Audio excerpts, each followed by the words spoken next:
Buenos días.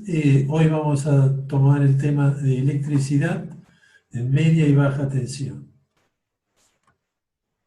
¿Cuáles son las fuentes de energía en este país y en general en el mundo?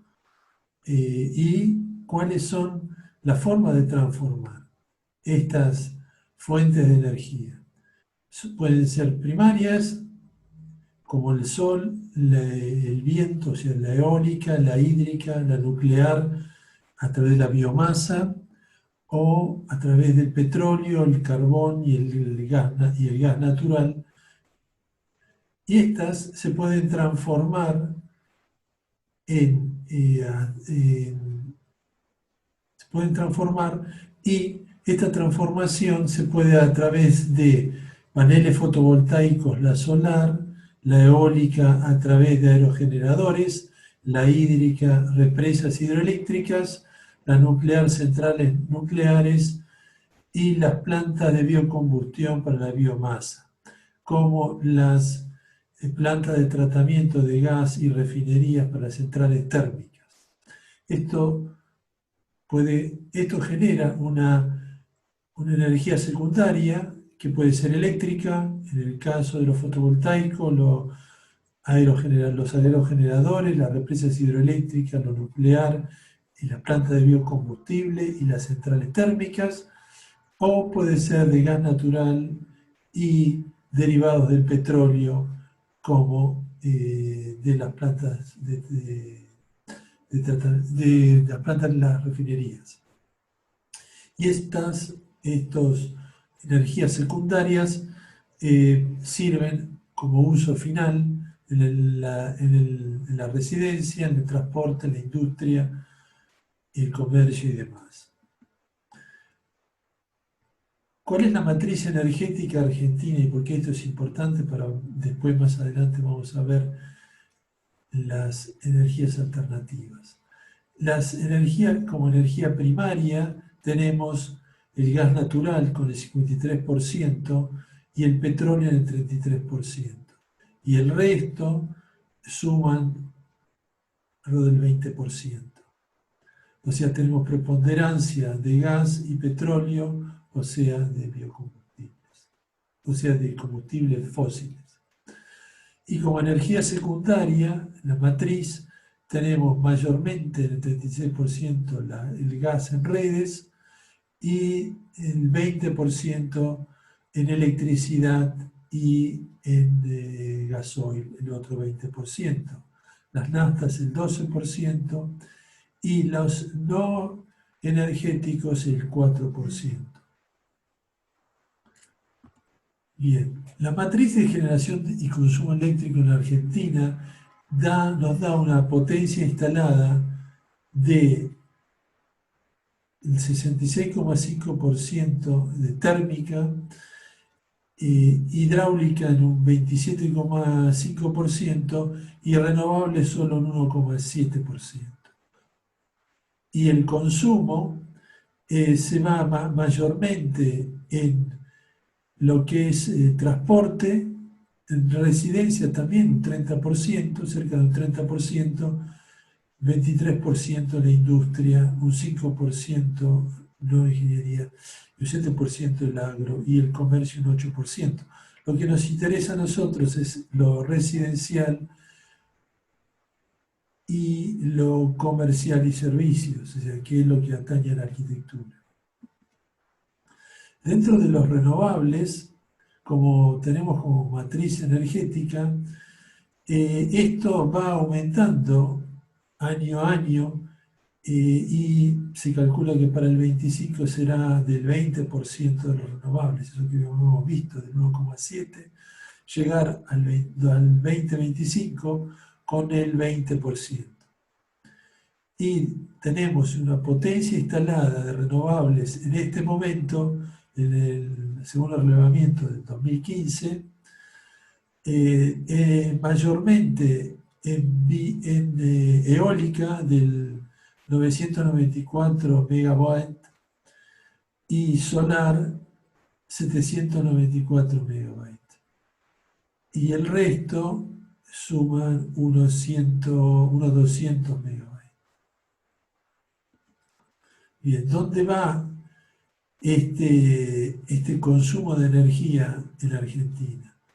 Como habíamos visto anteriormente, el va al residencial, industrial, transporte y comercial. Y el residencial, que es uno de los que nos interesa, esto se distribuye el consumo en el hogar mayormente en para calefacción, agua y agua caliente, es en lo que mayormente se consume. Y como hemos visto, eso es parte de los hidrocarburos. O sea, que tenemos una matriz mayormente petrolífera, hidrocarbura y de consumo para calefacción y para industria, son los dos consumos más grandes. Esta transformación en energía eléctrica en el país está distribuida en una red de generadores, transformadores y redes de distribución. Lo que nos toca a nosotros en la provincia de Buenos Aires, vemos la red troncal que llega del sur y la red que deriva desde la zona de Tandil hacia Mar del Plata. Y esto esta vez está interconectado en las ciudades de la costa con las ciudades y los interiores de la provincia de Buenos Aires. Bien, ¿cómo se genera y cómo se distribuye esta energía eléctrica?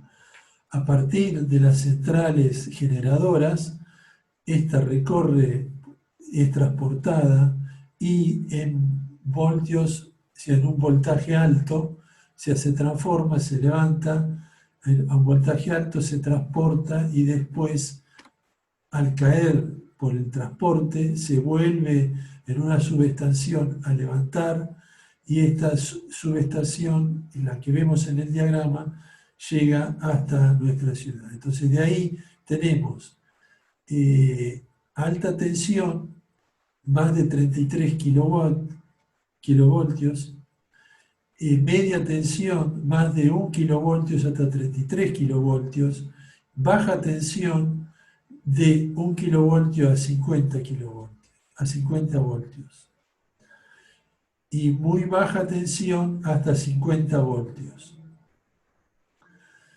Y bien, lo que nos llega a nosotros, en el gráfico que podemos ver acá, en el renglón inferior, llega a la estación transformadora fuera de la ciudad y de ahí se distribuye a lo que es industria y a lo que es tendido urbano, lo que es poblacional, uso poblacional. Y dentro de la cuadrícula de la ciudad tenemos distintas subestaciones transformadoras para distribuirlo y elevarlo, para distribuir a las residencias. Esto es en cuadrícula y es de ahí de donde se toma tanto en monofásico como en trifásico. Monofásico de 220 volts y trifásico de 380. De acuerdo al nivel de tensión, son las redes de media tensión, generalmente de 13 kilovolt, que van por disposición aérea o pueden ir por disposición subterránea. Y de las redes de baja tensión de 380 y 220 que pueden ir también aérea o subterránea, de forma subterránea. Bien, esta distribución y acometida aérea o subterránea llega hasta la propiedad y es ahí donde en la línea, digamos, en el eje, en el frente de la propiedad es donde se divide entre responsabilidades de la empresa distribuidora y del propietario.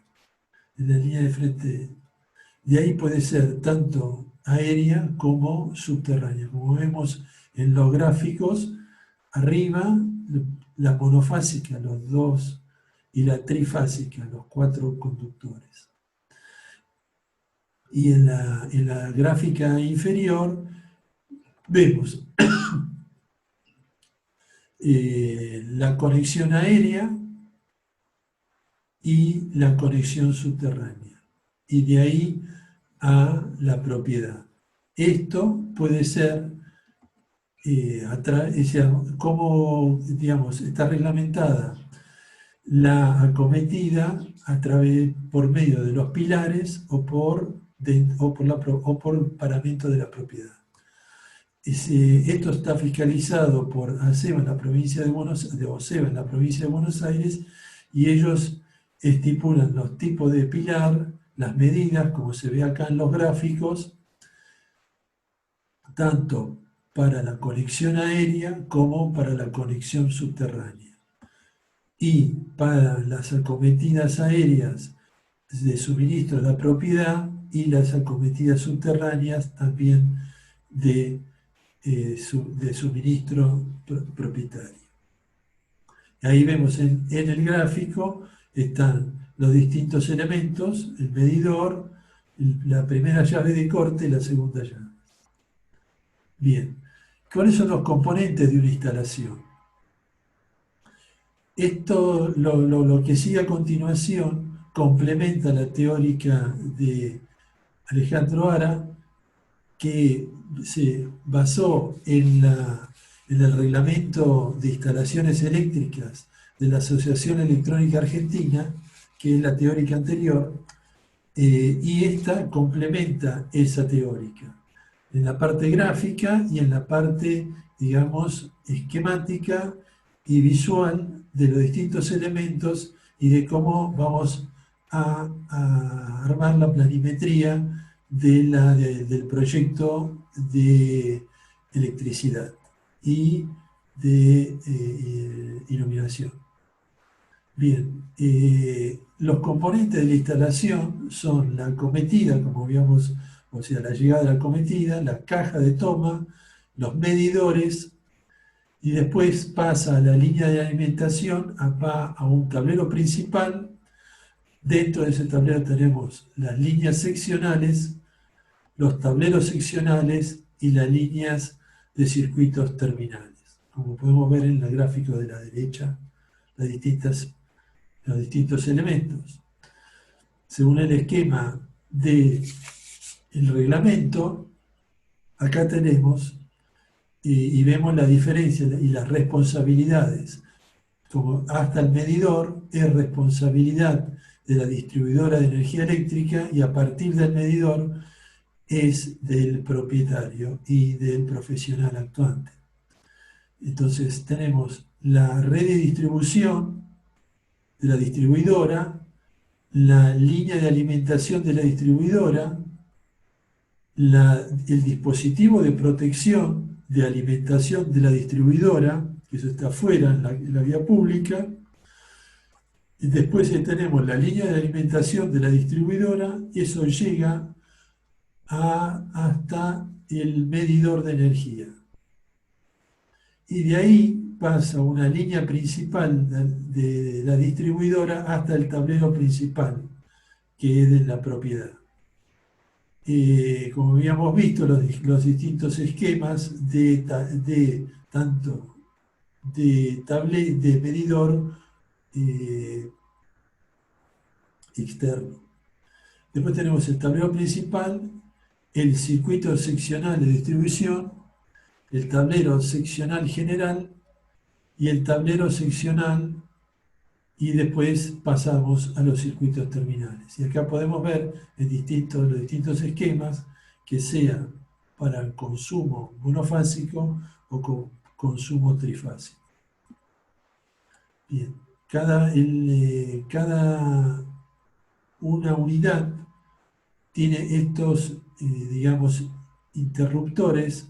Tiene un interruptor general que ni bien llega a la línea de la alimentación, después pasa a un interruptor diferencial y de ahí pasa a los termomagnéticos según los distintos tipos de circuitos. A su vez, todo esto tiene una conexión a tierra que vamos a ver más adelante por tema de seguridad. Y acá vemos los esquemas, el esquema a la derecha.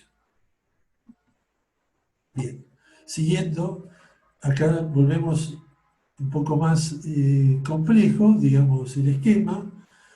tenemos la llegada, y esto es un ejemplo de un edificio de departamentos, donde tenemos una serie de medidores para cada departamento, donde después cada uno tendrá su tablero principal de alimentación de los departamentos y los tableros seccionales. Y a su vez tendremos medidores para todo lo que sea trifásico, o sea, todo lo que sea motores, fuerza motriz y demás separado, bombas y demás, otro medidor separado. Esto en la realidad, eso es un esquema, y esto es en la realidad como tenemos por abajo, entra la llegada del suministro, es hasta la caja de interruptor general, y de ahí sube hasta los medidores. Y de ahí sigue a las borneras que van, como habíamos visto, las distintas secciones a los distintos departamentos. Y esta es una imagen de una sala de medidores. Entonces veíamos, de abajo es por donde entra y de arriba es por donde sale y después se distribuye a los distintos departamentos, los distintos circuitos. Bien. ¿Qué tipos de elementos utilizamos en un circuito? O sea, está hecho por cables, y como material, conductor, tiene que ser cobre, aluminio, con hilos enrollados, con una aislación simple, y está normado por la norma CIRA, y los cables pueden tener protección mecánica adicional dado por un fleje metálico o alambre de acero, según los tipos. También, como materiales, tenemos los caños y las cajas. Las cañerías a la vista pueden ser caños de acero pesado, semipesado liviano, de plástico sintético, rígido o flexible, de acero galvanizado inoxidable, metal, plástico o cable canal, o bandeja portacable, que es lo que vamos a ver más adelante. Las otras son las cañerías embutidas, caños de plástico sintético, rígido o flexible, y las cajas de paso y derivación, y las bocas de techo o pared. Bien. Los otros elementos son las bandejas. Estas bandejas, por lo general, son aéreas y van bajo el cielo raso. Son conductos, conos sin tapa, removibles, de acero galvanizado, material sintético, en los cuales se colocan conductores correspondientes a una o varias líneas. Pueden utilizarse en instalaciones a la vista, en el interior de edificios o a la intemperie. Y tiene que estar a una altura superior a las 220 y una separación de cielo raso de 0,20. Diría altura desde el piso de más de 2,40. Y por una forma se clasifican en bandejas ciegas, bandejas perforadas, tipo escalera o de alambre. Distintos tipos según el uso, según la cantidad de conductores que tiene y según el espacio en el cual están colocados.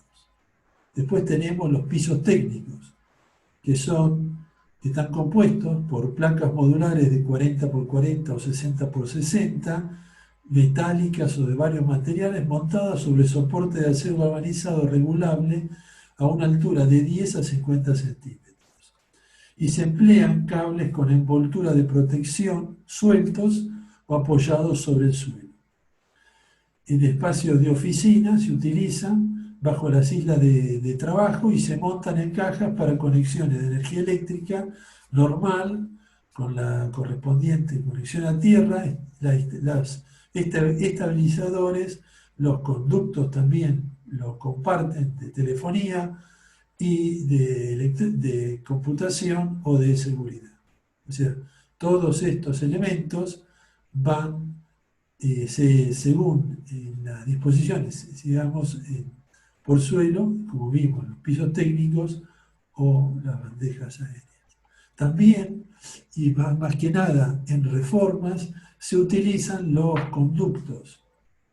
Los conductos de cable son de material plástico ranurado, solo para tableros y lisos para instalaciones a la vista. Van siempre con tapa, colocados a presión, y los cables conductores que se utilizan son de tipo unipolar según la norma IRA, según las distintas normas IRA.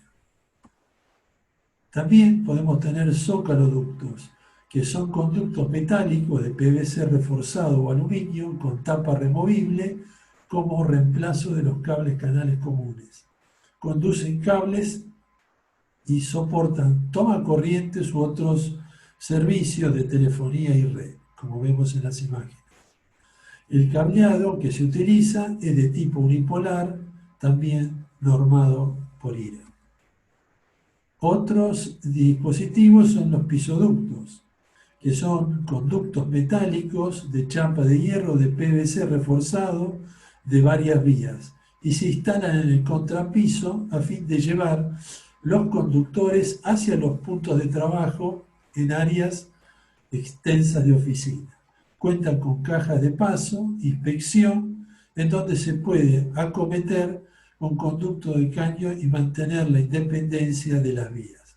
Conducen cables y soportan tomacorrientes u otros servicios de telefonía o redes y terminan en cajas. Como habíamos visto, que son los que son debajo de pisos suspendidos o estos dentro del contrapiso. Las dos formas de albergar los conductores. Bien, sistemas eléctricos de protección. La protección de los circuitos eléctricos se da por protección contra cortocircuitos, la protección contra sobrecargas y protección contra riesgos de electrocución. Y los sistemas de protección de la propia instalación contra sobrecorrientes producidas por sobrecargas o por fallas a tierra, o contra las fallas a tierra. O sea, y los sistemas de protección de las personas contra contactos directos o contra contactos indirectos. ¿Cómo se produce estas fallas, estas posibles fallas? Son sobrecargas o sobreintensidades en la circulación de la corriente que supera permanentemente la prevista para el cable instalado o una falla que disminuye la aislación funcional de los cables. Y se da por cortocircuito. La aislación de los cables se destruye y se toca. Contacto a masa, la instalación se destruye y el cable toca el caño metálico. O el circuito abierto, el cable se corta, el circuito pierde continuidad. Son las fallas frecuentes en las instalaciones eléctricas. Como vemos debajo, en el gráfico, las tres opciones. Que se corte el conductor, que el neutro toque el vivo o el vivo toque o haga masa en algún elemento, o la cañería o las cajas, o demás. Depende de los conductos. Por haber perdido el recubrimiento del cable. Estos sistemas y elementos de protección son dispositivos para la protección contra estos cortocircuitos. Son fusibles calibrados, también llamados cortacircuitos. Pueden ser rápidos o retardados, de alta capacidad de ruptura. Y tenemos también los interruptores automáticos o termomagnéticos, que es elección de la protección termomagnética, y como vemos en el gráfico de la derecha, y deben satisfacer ciertas condiciones de la impedancia para que entren en el régimen, o sea, que corten la corriente.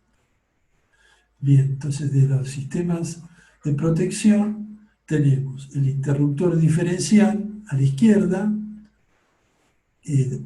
hasta 30 mA, y tenemos los termomagnéticos que, no van a, que son los que van a conducir a los distintos circuitos o las líneas, línea de toma, línea de luces y demás.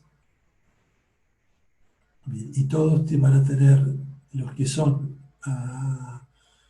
tanto a motores como a tomas, la puesta a tierra, conexión a tierra. Por eso también lo vamos a ver más adelante cuándo tiene que haber la conexión a tierra.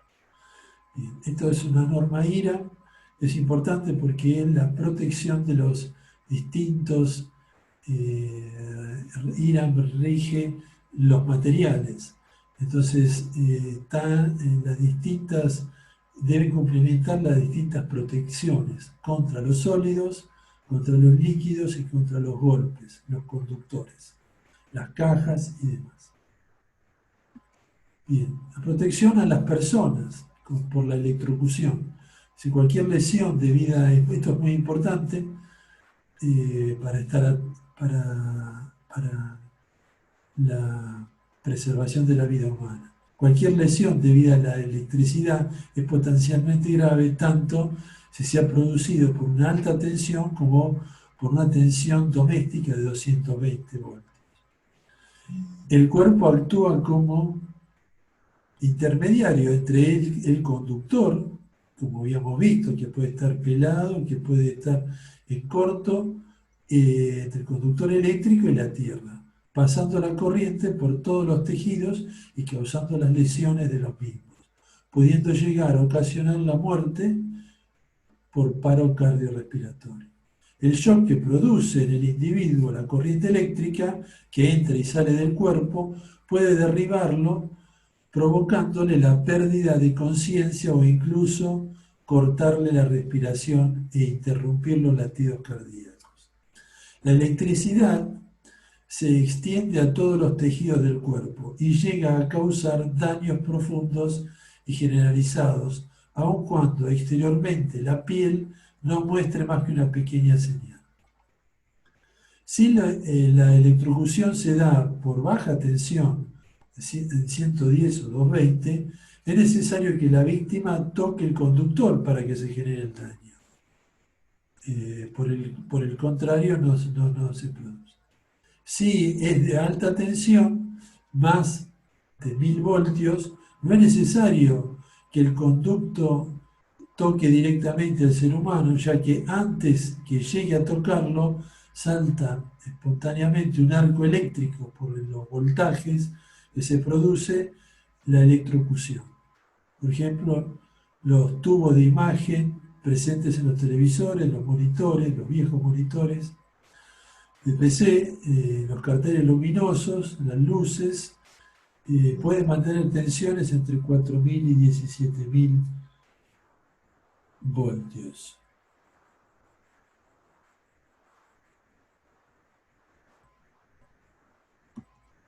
Bien. Protección a las personas. Riesgo contra el contacto eléctrico. La mayor cantidad de accidentes generan lesiones importantes en las manos, porque es donde primero, digamos, es lo que más cercano estamos. Los accidentes por contacto eléctrico son escasos, pero pueden ser fatales. Y la persona cumple la función de conductor a tierra en una descarga. La humedad disminuye la resistencia eléctrica del cuerpo y mejora la conductividad a tierra. Las personas deben estar capacitadas para prevenir accidentes de origen eléctrico y la tensión comando debe ser de 24 voltios o la instalación debe tener disyuntor diferencial. Se puede trabajar en equipos eléctricos con bajo riesgo si están colocados debidamente protegidos. Bien. Los efectos fisiológicos. Vemos a medida que aumentamos en el amperaje y se produce en el contacto, en el bajo amperaje, valor mínimo, se percibe apenas una sensación de poca corriente, con 0,5 mA. se produce ya un choque suave, molesto, de reacción, cuando es de 5 miliamperes. Provoca movimientos involuntarios. Cuando esto nos impide soltar el conductor, los músculos se contraen y empieza a ser doloroso con 10 miliamperes. Se produce un paro respiratorio extremadamente dañino con 50 miliamperes. Una fibrilación ventricular, el sistema nervioso puede ser dañado con 1 ampere, y paro cardíaco y quemaduras severas y alta probabilidad de muerte con 10 amperes.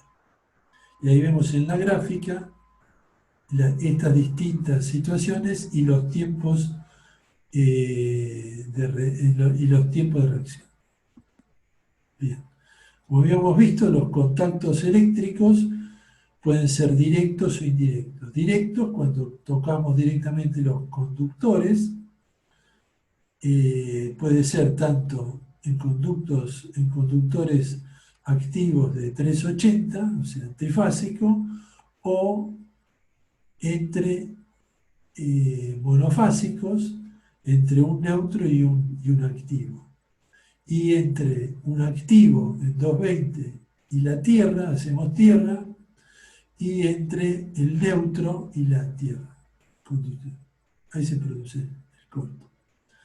Y indirecto cuando tocamos algún elemento, algún artefacto que tiene alguna falla y no hay una conexión a tierra que descargue, entonces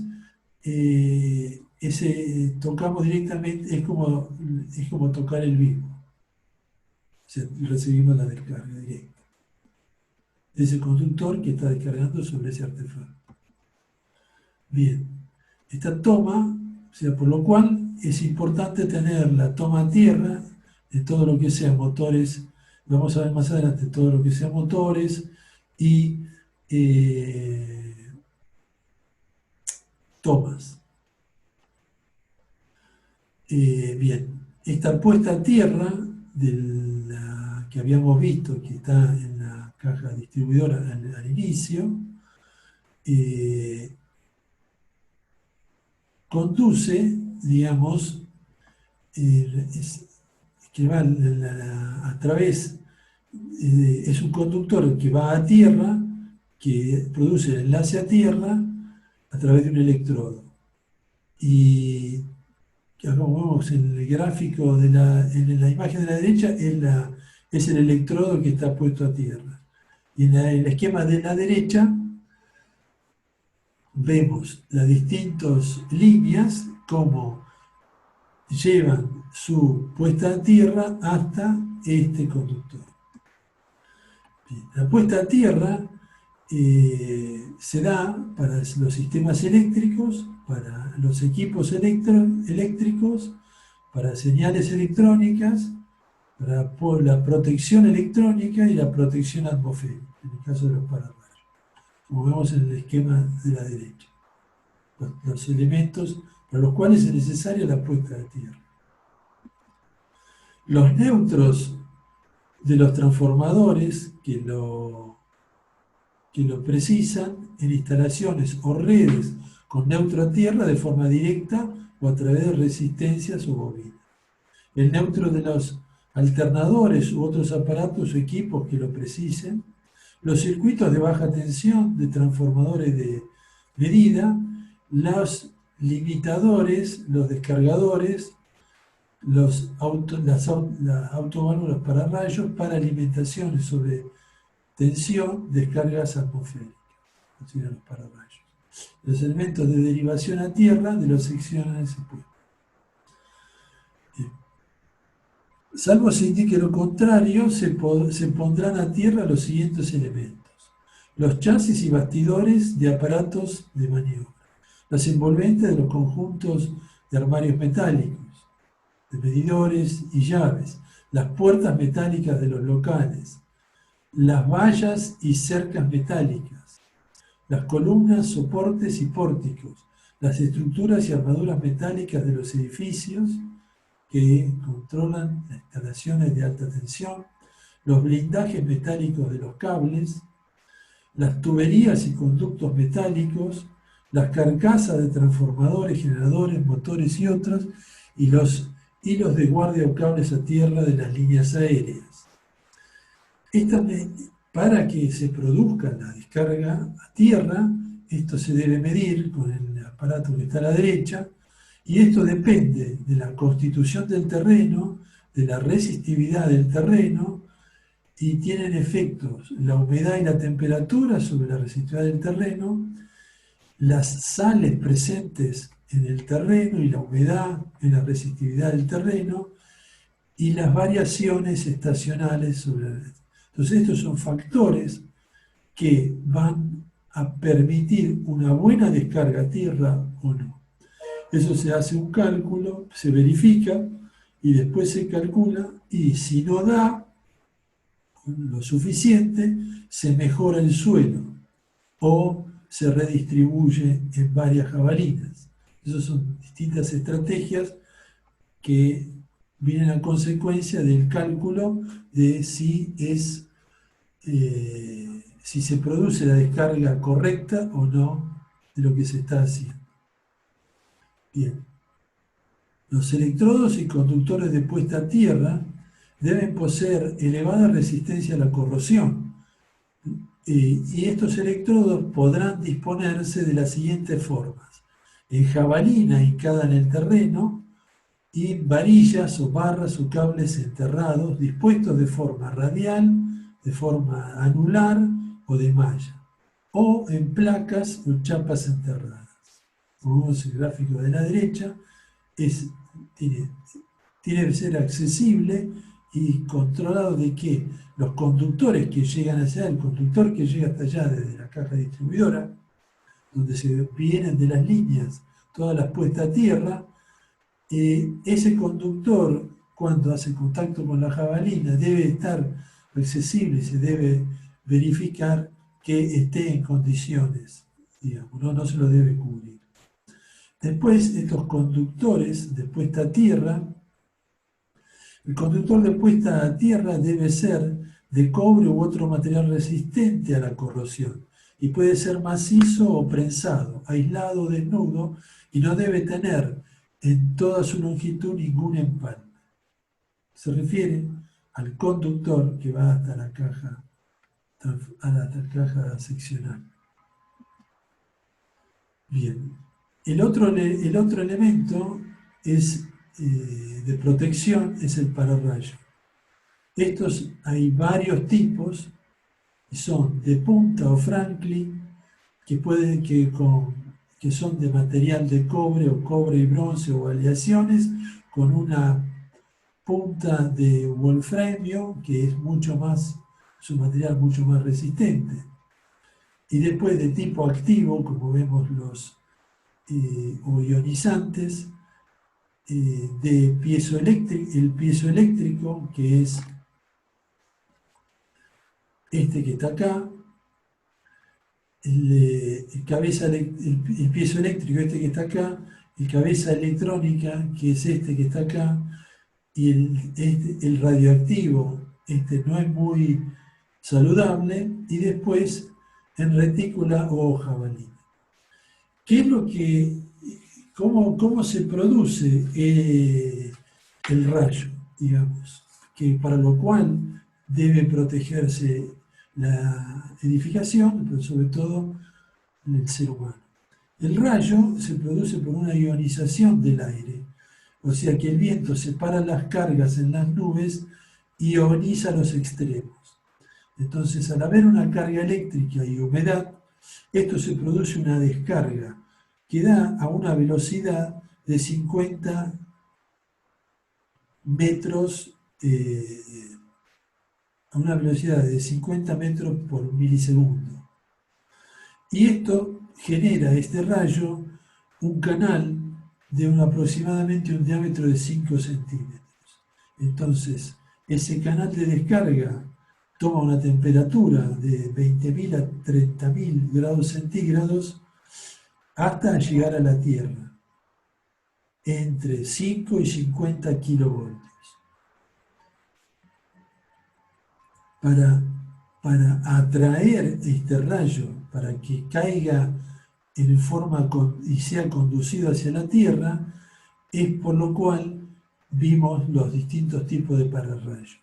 El de punta o Franklin son un tipo, y después tenemos todos los ionizantes, los más nuevos, digamos, que producen una descarga de ionización que atrae este rayo, entonces es mucho más seguro de encauzarlo hacia el conductor y de ahí a tierra. Por lo general se distribuyen equitativamente en 2, 3 o 4 partes del edificio. Eso se calcula según el alcance del pararrayo que tiene por fábrica. Bien.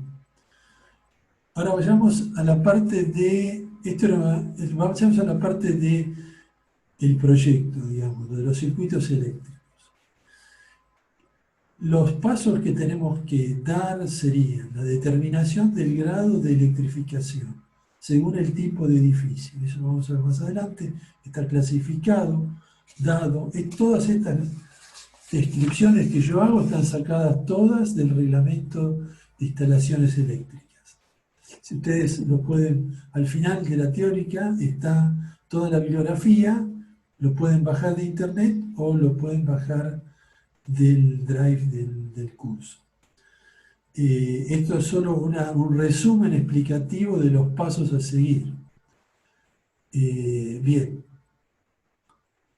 De ahí, una vez determinado, o sea, una vez que tenemos determinado el tipo de edificio que tenemos y la actividad, tenemos los tipos de circuitos. Para usos generales, sean monofásicos de luces y tomas, hasta 10 amperes. Para usos especiales, monofásicos de luces, tomas, hasta 25 amperes, que son también, digamos, motores y demás. Y tenemos los usos específicos, pueden ser monofásicos o trifásicos, de 220 y 380. Después tenemos la determinación del número mínimo de circuitos necesarios. O sea, una vez que se empieza al revés, digamos, lo que estoy haciendo es un camino inverso, pero se empieza por los distintos artefactos que yo voy a colocar, por lo cual la teórica de iluminotecnia tendría que haber sido anterior. O sea, una vez que tengan la teórica de iluminotecnia, van a ver los artefactos que van a elegir para lo que es la iluminación. Y también de esta teórica van a ver, digamos, los artefactos de tomas y lo que es la parte de motores y demás elementos. Después, en las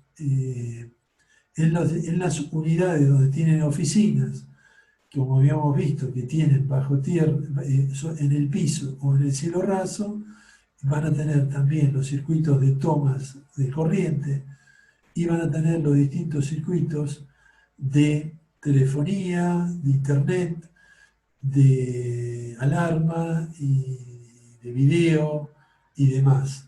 Todo lo que compone.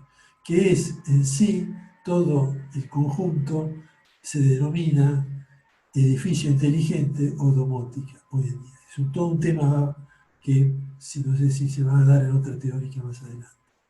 Eso conjuntamente con el aprovechamiento de energías alternativas, como ser lo fotovoltaico o el eólico, todo esto forma parte de este edificio inteligente, esta concepción de edificio inteligente, que es totalmente informatizado y digitalizado, para poder controlar y, en definitiva, tener un mejor aprovechamiento de la energía y un uso racional de la misma. Bien. Después tenemos, siguiendo con el orden, esto es volviendo al orden que estaba explicando, una vez que tenemos los tipos de circuitos, tenemos el número mínimo de circuitos que tenemos necesarios por cada sección y los puntos de utilización, como hemos dicho, o sea, tantos tomas cada tanto, o por ambiente, o donde yo lo quiera poner, y esto los voy a ubicar en el plano. Y voy a tener las bocas, los interruptores, los centros, los tableros y demás. Y después tenemos el cálculo de la potencia máxima y la simultaneidad, el coeficiente de simultaneidad, que eso no creo que lo hagamos, el cálculo de los conductores, y después la elección de maniobra de protección, o sea, cómo vamos a proteger estos sistemas. Bien, los pasos para la determinación con la superficie del edificio. Tenemos la cubierta más un 50% de semicubierta según la tabla correspondiente. Y como vemos, en las tablas son las que están abajo, que son del reglamento. Todo lo que está ahí está en el reglamento. Después identificamos los puntos de utilización, le asignamos a los puntos un número y tipo de circuito, y después procedemos al cálculo de la demanda de potencia máxima simultánea. Si el resultado es igual o menor que el límite de potencia indicado en la tabla, que vemos en la tabla inferior, de grado de electrificación para el tipo de inmueble considerado, el proceso ha finalizado. En caso contrario, se itera el procedimiento anterior, o sea, se modifica alguno de esos elementos. O sea, por ahí necesito más caja de distribución, otras secciones, más circuitos, bueno.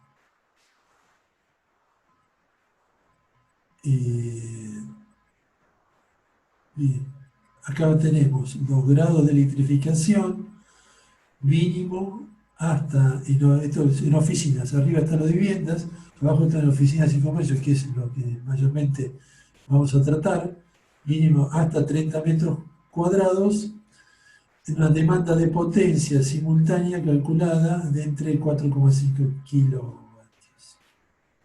Y después media de 30 a 75, 7,8, y superior de más de 150 metros cuadrados, 12,2. Bien, los distintos tipos de circuitos. Y de uso general, monofásico para interiores, se puede tanto como iluminación o toma corriente. Vamos a tener un máximo de bocas de 15 y un máximo de 20 amperes para los tomas y 16 amperes para las bocas. De uso especial, monofásico, consumo mayores admitidos, que para iluminación y toma corriente vamos a tener un máximo de 12 bocas o tomas y de 32 amperes de potencia. Para uso especial, para uso específico, monofásico o trifásico, todo lo que son las bombas elevadoras de agua, alimentación, las unidades condensadoras, sistemas de climatización, que pueden ser la alimentación a fuente de muy baja tensión, como máximo de 15 bocas de 20 amperes. Después, otro importante es una alimentación de pequeños motores, como máximo 15 bocas, 25 amperes. Y después todo lo que es de tensión estabilizada, baja tensión, puesta a tierra y demás, corre por cuenta del ingeniero proyectista. Bien. ¿Cuáles son los requisitos de los circuitos eléctricos? En un mismo caño se pueden instalar hasta un máximo de 3 circuitos de usos generales y que cumplen los siguientes requisitos. Todos los circuitos deben pertenecer a la misma fase. La carga máxima simultánea de los circuitos debe ser menor de 20 amperes. Y los circuitos en conjunto pueden alimentar hasta un máximo de 15 bocas. En una misma boca no se debe montar artefactos o equipos alimentados por diferentes circuitos, o sea, deben pertenecer siempre al mismo circuito. Y los circuitos especiales se deben montar en cañerías independientes. Los circuitos de conexión fija se deben montar en cañerías también independientes. Bien. ¿Cuáles son las demandas? Para iluminación en general en viviendas, de 20 a 30 watts por metro cuadrado. Esto podemos ya tener un predimensionado de cuánto es el consumo. Para tomacorrientes en domicilios, salas y comedores, de 15 watts por metro cuadrado. En tomacorrientes de cocinas y baños, siempre en vivienda, de 60 a 65 watts por metro cuadrado. Y en locales comerciales y oficinas, que es mayormente nuestro tema, son 125 watts por metro cuadrado, con un mínimo de 3.750 watts por local. Bien. El coeficiente de simultaneidad para oficinas menores de 20.000 watts es 1 y más de 20.000 watts es 0,80. Para escuelas menores de 15.000 watts es 1 y mayores de 15.000 watts es 0,50. Esto es por el uso, que no es constante en todos los artefactos al mismo tiempo. Eso es coeficiente de simultaneidad. Bien. Las secciones mínimas de conductores. Acá las tablas, según la sección mínima reglamentaria, para los distintos tipos de circuitos, los distintos tipos de líneas en la sección en milímetros cuadrados.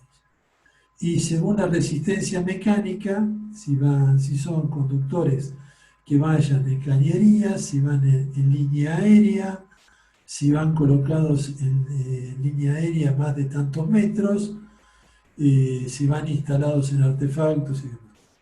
Vemos las secciones mínimas en milímetros cuadrados. Ahora les paso algunos ejemplos de provisión de esquema de circuito. Este es de provisión de agua en altura. Tenemos las bombas que van a bombear el agua al tanque de reserva, del tanque de bombeo al tanque de reserva, y a través de un contador automático trifásico con protección térmica, es el que va a disponer, una vez que el interruptor en el flotante indique que necesita una recarga, se prende el circuito y alimenta una de las bombas. Bien, este otro es el paliero de escalera, es el clásico, que a medida que uno necesita, digamos, se enciende y después tiene un timer que hasta que se apaga, de tantos minutos. Bien, y acá son distintos esquemas también de encendido, una llave común, de llave de luces y tomas, y llave de artefactos combinados. Bien, ¿cómo vamos a proceder? Una vez que tengamos los artefactos que vamos a utilizar, la distribución dentro del local, en función del mobiliario que tenemos, trabaja con el mobiliario, vamos a ver dónde vamos a tener los tomas y las luces, qué es lo que vamos a iluminar, y vamos a elegir de acuerdo al grado de iluminación que necesitemos y el horario en que necesitemos.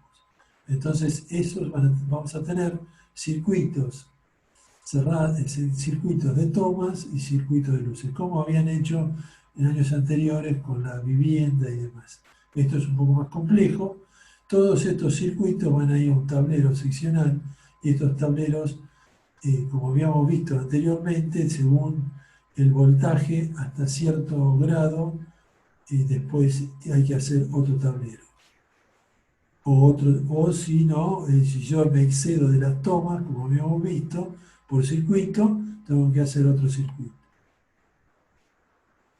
Bien, una vez que esto viene acá, aún le presento algunos ejemplos de documentación de obra eléctrica. En este figura la leyenda donde están todos los artefactos con los artefactos de iluminación y los artefactos de electricidad, con la conexión de caños entre los mismos. Y este es, digamos, sumado a lo que es aire acondicionado, los interruptores de aire y demás. Como podemos ver, se trabaja siempre con el mobiliario para saber la ubicación no solo de los tomas, sino de los centros, de los artefactos de iluminación, la posición y demás.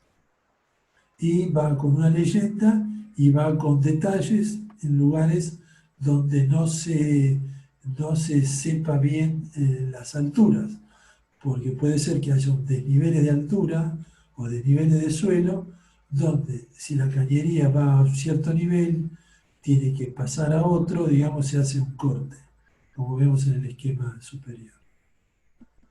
Bien, y esto es un esquema de la puesta a tierra, en las conexiones a tierra, que también es muy importante, y dónde van las jabalinas. En este esquema, que es una ampliación de una escuela, una parte de un auditorio y la parte administrativa, van tres jabalinas a tierra. Y van en el techo, en la cubierta, iban dos pararrayos. Y esta es la gráfica también de la parte del controlador de temperatura para lo que es el termostato. Digamos, eso también va en circuito aparte. Por eso lo que habíamos dicho, el edificio inteligente empieza a reunir todos estos sistemas computarizados y van a una sala o a un lugar de control.